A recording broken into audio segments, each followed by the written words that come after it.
Hello and welcome back to another video. I decided to bring it back into the studio this time for a little bit of an update on my debt journey.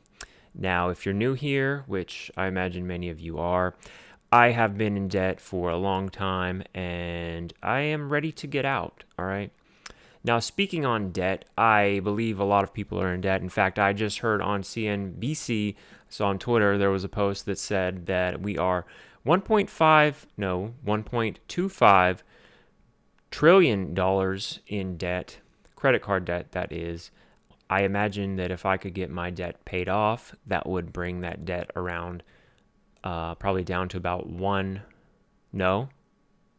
probably about $0.25 trillion. So as you can see, I'm really hurting the average debt. But no, CNBC, I've got notes here, says that as a country, we're $1.25 trillion in debt. We are in what they like to call a K-shaped economy.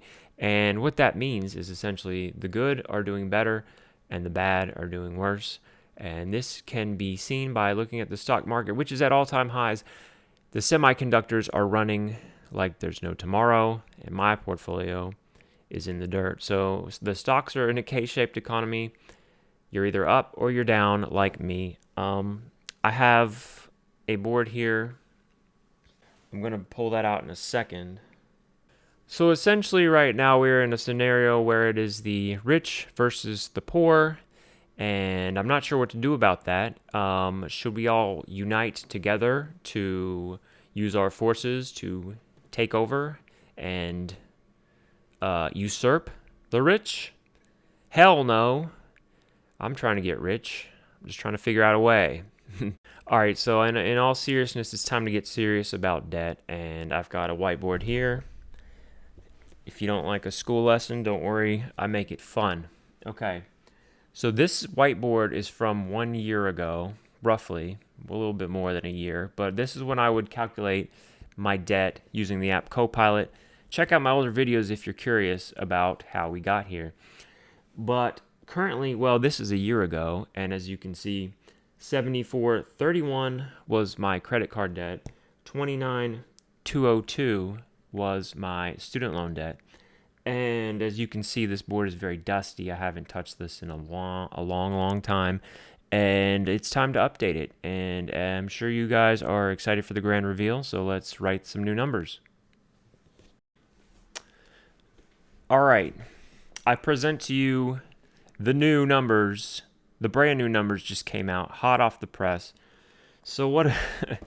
This is ugly. All right. So my $7,000 in credit card debt, which now I feel like that's peanuts. It is ballooned to $16,765 in credit card debt.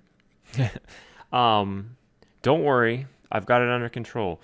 My student loan debt is at $30,383. So as you can see, I'm getting hit with interest payments.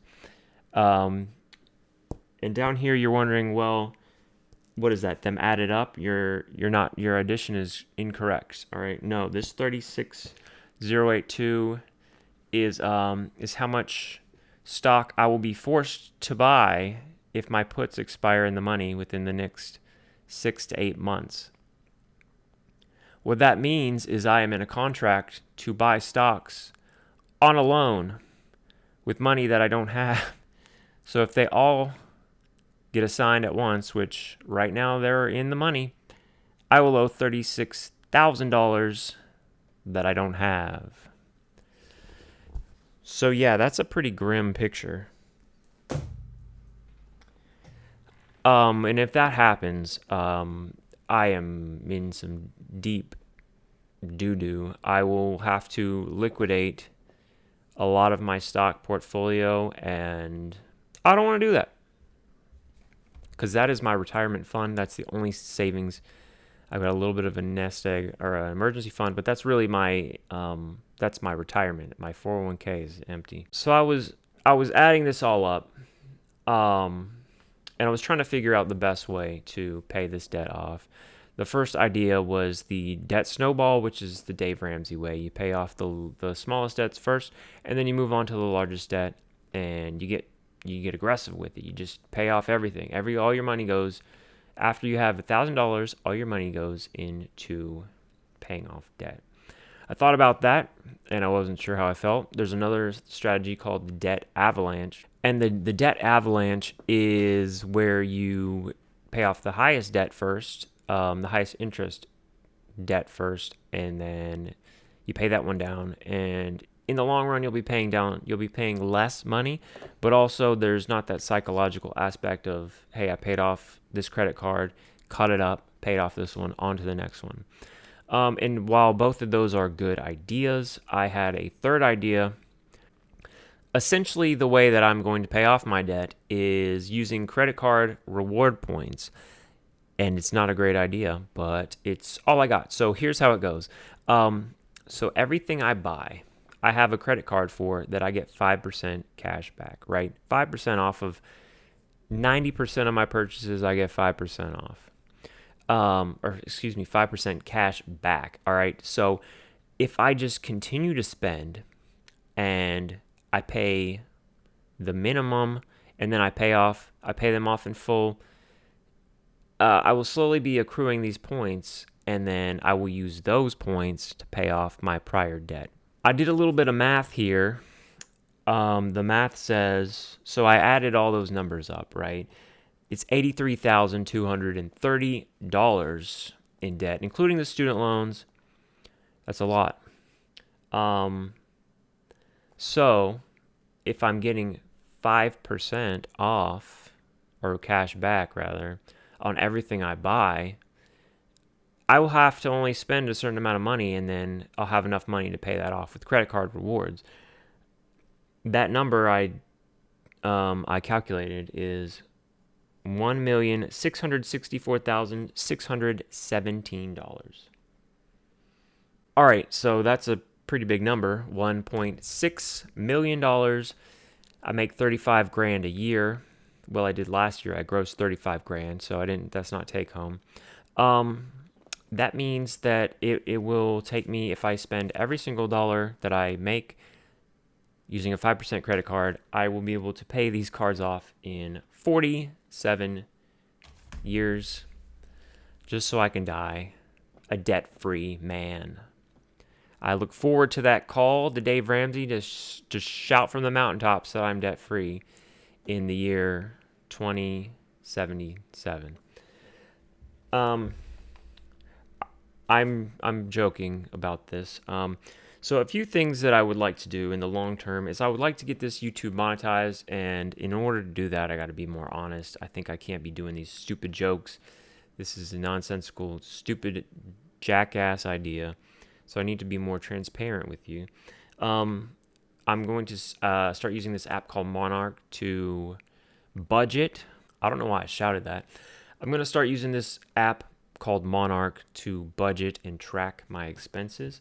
You do got to pay for it, but I think it'll be useful for a visual to get this figured out. I've got a spreadsheet on Excel. If anybody wants to see that, I can show you. And then I would like to get a partnership with Monarch and have them sponsor my channel, and they'll help us all get out of debt. And then SoFi is, I invested in their bank, and it's a great bank, and one day I would like a partnership with them.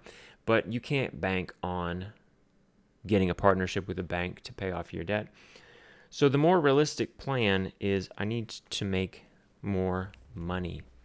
So, of course, make more money is stupid. That's obvious, and it is obvious. It's what everybody wants to do, but not everybody can do. And a lot of people will drop in the comments, they'll say, you should get a side hustle, and I do agree, but I think the main problem is I need a better main hustle, okay? And the reason I don't have a good main hustle, this is breaking news, I wrote it down, is I have a weakness. And I think a lot of us have weaknesses. And I think rather than saying yourself, hey, I need to make more money, you need to find your weakness and address it and say, why am I not making more money? My weakness is I've got gut problems. My stomach hurts all the time. It gives me incredible anxiety. I can't do anything about it, or at least that's how it feels. And that really holds me back. So I think ultimately the first thing I have to do is get to the problem here with my gut, all right? Because something's wrong with my stomach. And like just recently, I had an opportunity at work where they would give me a promotion. I would probably get $4 or $5 more an hour. I would become a manager, and I would, instead of bringing home 35K, I'd be bringing home 40K. All right, it's not huge, but that's 5K that could go to paying off debt. But there is this issue where I feel crippled by my weakness, as I am putting it. So first, you got to find your weakness. You got to say, what is my problem? Why can't I do this? Why can't I get out of debt? Why can't I lock in and start paying this down? And once you figure that out, that is the key. All right. So find your weakness. I think once we can address these weaknesses, you and I, we can move on to bigger, better things. But it's like you can't treat the symptoms. You got to treat the initial real cause. The cause for me, anxiety, stomach pain. Get to the bottom of that, make more money, okay? Unless I make this YouTube channel a hit, which it's not heading in that direction, it's not going to be great. So we need to document that. I'm going to document that. I'm going to show you how it's done, to show you it can be done. The first thing we're going to do, we're going to start working on getting healthy. We're going to start eating better. We're going to figure out this gut thing.